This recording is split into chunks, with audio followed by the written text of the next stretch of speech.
And then today there is an immensely confident article by Hu Cixin in Global Times. Hu Cixin is the former editor of Global Times.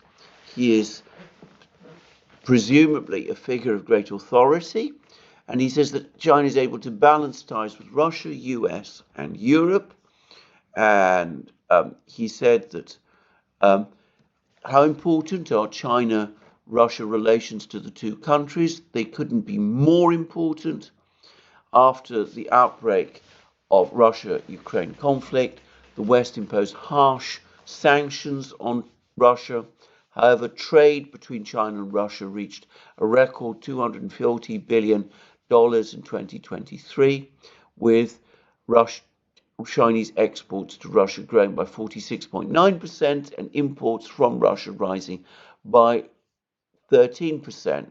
The Russian economy actually grew by 3.6% in 2023, despite the war, which would have been much more difficult without the trade with China, which is, of course, true. And Hu then goes on to say, some say that China would be better off if the US replaced Russia.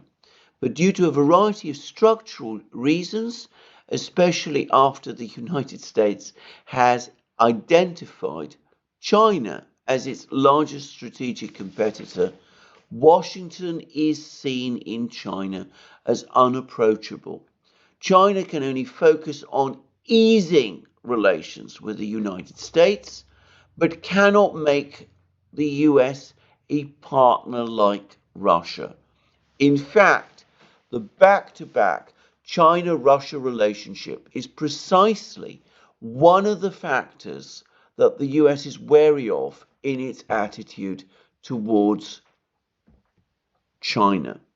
In other words, what Hu is saying is that the relationship between China and Russia is actually giving China leverage over the United States.